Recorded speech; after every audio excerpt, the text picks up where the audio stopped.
Blizzard a nerfé le build lance de foudre de manière assez intense. Ça a été présenté par Mekuna, qui est devenu célèbre dans Diablo 4 maintenant pour avoir fait de très bonnes performances sur la sorcière, que ce soit sur la saison 4 avec son build boule de feu sur lequel il avait gagné le tournoi Max Roll, et il a réitéré des exploits sur la saison 5 avec le build lance de foudre qu'il a largement démocratisé. Personnellement, je m'attendais à un nerf de ce build, mais on va dire que pour la saison 6, Blizzard, ils ont mis des bouchées doubles pour le détruire. Et on va voir pourquoi ce genre d'action est un problème sur Diablo 4, et ce depuis le début du jeu. Salut à tous, salut la guilde, ici Camille, j'espère que vous lootez bien, vous êtes encore nombreux à regarder régulièrement mes vidéos sans être abonné, donc pour ne pas manquer la suite, n'oubliez pas d'exploser ce bouton rouge, d'activer la cloche. Sur ce, c'est parti.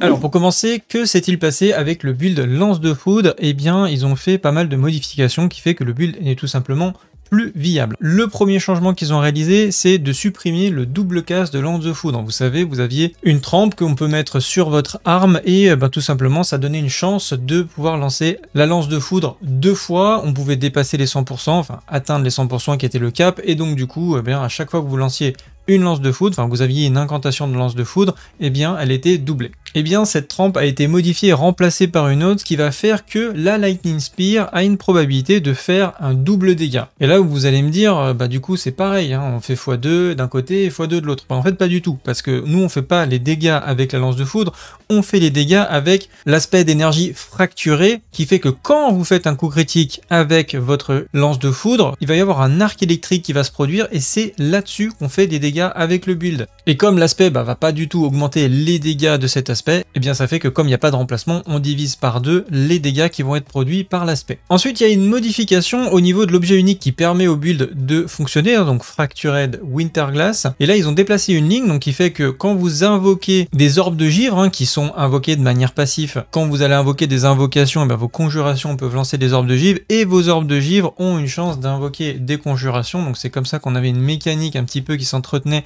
et qui permettait d'avoir énormément d'invocations et d'orbes de givre. Et bien la ligne qui permettait de réduire considérablement le temps de recharge de vos invocations quand une orbe de givre explosait, elle va devenir inhérente en fait à l'objet et va être remplacée par de la résistance par tous les éléments, ce qui veut dire qu'on ne pourra plus avoir du perfectionnement, donc l'améliorer de manière générale dessus et améliorer tous les 4 niveaux. Vous savez, on peut tomber dessus au niveau du perfectionnement et aller assez haut au niveau de la réinitialisation. Et bien maintenant ça sera bloqué à 0,3 maximum, ce qui va considérablement réduire la vitesse à laquelle vous allez pouvoir lancer des lances de foudre. Ensuite, en plus de ça, Blizzard a rajouté un cap maximum de 12 lances de foudre dans le jeu, donc vous ne pourrez pas avoir plus de 12 lances de foudre actives au maximum. La maîtrise des conjurations est maintenant capée à 30 conjuration active au maximum également, donc pour éviter de trop profiter des coefficients multiplicateurs à ce niveau-là. Donc sachant qu'on arrivait à peu près à 60-65 invocations, donc on était à 600% de dégâts, on va descendre dans les environs des 300% de dégâts. Et il y avait d'autres choses qui pouvaient un petit peu sauver le build, comme le buff de l'intelligence ou le cri de guerre qui apportait des nouveaux coefficients multiplicateurs, mais également la pétrification, mais tout ça a été nerfé. Le buff de l'intelligence, comme la plupart des caractéristiques, n'a pas été maintenu pour la saison 6. Donc concrètement, en l'état, eh bien, le build ne pourra plus fonctionner sur la fin de jeu, ou en tout cas le très haut niveau. Peut-être que sur le leveling ou des choses comme ça, il peut y avoir des choses intéressantes à faire, mais pour la fin de jeu, le build a l'air d'être complètement mort. Alors du coup, il y en a qui vont me dire, oui, mais c'est chiant qu'on avait le même build qui dominait le game, faut bien que ça tourne. Et d'ailleurs, moi je vous avais dit que j'étais étonné qu'il n'y avait pas encore eu de nerf à ce niveau-là, annoncé pour la saison 6, voire même pourquoi ça n'avait pas été nerf avant.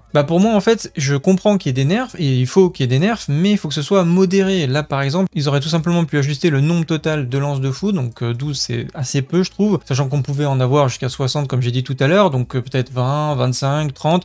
Peut-être de faire en sorte que le build reste très intéressant, donc utiliser le PTR pour voir un petit peu comment il s'en sort, et le laisser un petit peu quand même fonctionner, qui reste quand même très intéressant, sans pour autant qu'il soit ultra méta, ultra broken, et se concentrer sur un autre build à booster, comme par exemple Météor. Il y a énormément de builds qu'on a quasiment jamais vu dans la fin de jeu. Incinération, alors il fonctionnait un petit peu, mais ça n'a pas été non plus le feu. Éclat de glace par exemple avait été fort en début de jeu, mais il a rapidement disparu. Chaîne d'éclair a plus ou moins marché sur la saison 5, mais c'était c'était pas non plus le meilleur build. Les builds autour de Météor aussi sont souvent boudés. Alors il y en a qui fonctionnent presque, mais vraiment pas sur le très très haut du panier. Pareil, Mur de Feu a toujours été très très bien en leveling, mais ne fonctionne pas très bien sur la fin de jeu. La Sphère Foudroyante avait très bien fonctionné sur une saison, et Blizzard l'a tout simplement détruit. Voilà, et quand ils ont trouvé que c'était trop fort, ils l'ont supprimé, mais ça aurait pu être bien de le garder, ne serait-ce que pour le leveling, garder une certaine fonctionnalité, ou qu'il soit juste un peu moins fort, mais pas le détruire complètement. Et les ultis sont souvent des sorts qui vont être utilisés ici en complément, et même si on aura des rangs sur la prochaine saison, est-ce qu'on aura vraiment des builds qui vont être centrés autour des ultimes de la sorcière? Je ne sais pas. En tout cas, l'idée, j'espère que vous l'avez compris, c'est tout simplement, ok, oui, on nerve des builds, mais les détruire pour qu'ils ne soient plus jouables du tout, je trouve ça un petit peu dommage. On devrait au contraire accumuler les builds viables saison après saison et d'avoir effectivement une rotation sur ceux qui fonctionnent le mieux. Et vous, qu'en pensez-vous? Est-ce que vous pensez que le fonctionnement de Blizzard actuellement avec une rotation claire, nette, précise des builds est une bonne chose, ou alors qu'il devrait se calmer au niveau des nerfs et laisser les joueurs continuer de profiter de builds qui ont quand même bien fonctionné par leur passé et leur laisser un certain niveau de performance. Un grand merci à Oli qui sponsorise la vidéo des boissons caféinées sans sucre. Vraiment idéal si vous voulez de l'énergie et réduire considérablement le sucre que vous consommez tous les jours. Personnellement, ça fait plus d'1 an que je l'utilise et je trouve ça vraiment top. Donc si vous voulez essayer, n'hésitez pas, vous avez mon code promo en description. La discussion se poursuit sur le Discord. N'hésitez pas de nous rejoindre pour la saison 6, que ce soit pour faire des groupes, vos invocations et également participer à des giveaways. Pour ma part, c'est tout pour aujourd'hui. Si la vidéo vous a plu, likez, partagez, abonnez-vous. On se retrouve dans la prochaine. Salut à tous, salut la guilde. Ciao, bye!